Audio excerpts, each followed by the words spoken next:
की आम्ही हे युद्ध थांबवलं. ट्रम्प, इराणचे राज्यकर्ते आणि इस्रायलचा नेतन्याहू यांना आम्ही एका टेबलावर आणलं आणि जगामध्ये शांततेचा संदेश दिला. हे श्रेय आमच्या महाविश्वगुरूंना का मिळालं नाही? कारण महाविश्वगुरूंना कोणती भूमिकाच नाही. तिथे जगात युद्ध सुरू आहे आणि महाविश्वगुरू केरळ, पश्चिम बंगाल, आसाम, तामिळनाडू येथे आपल्या राजकीय विरोधकांवरती बॉम्ब टाकत होते. महाविश्वगुरू ते बॉम्ब पण कसले? ते तोंडातले बॉम्ब, शब्द बॉम्ब.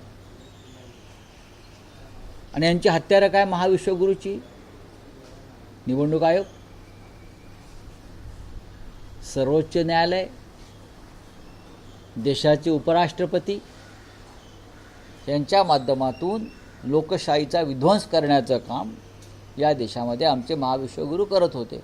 आणि तिकडे जागतिक युद्ध थांबवण्याचं श्रेय हे चीन आणि पाकिस्तानने घेतलं आहे.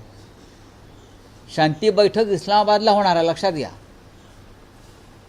जे इस्लामाबाद तुम्ही ऑपरेशन सिंधूरमध्ये ताब्यात घेणार होतात, जे इस्लामाबाद तुम्ही ऑपरेशन सिंधूरमध्ये ताब्यात घेणार होतात, तिथे तुम्ही तुमचा झेंडा भाजपचा फडकावणार होतात, तिथे प्रेसिडेंट ट्रम्प, नेतन्याहू, इराणचे राज्यकर्ते बसून जागतिक शांततेवर चर्चा करणार. भारतासाठी अत्यंत लाजिरवाणी गोष्ट आहे. भारतासाठी, हिंदुस्थान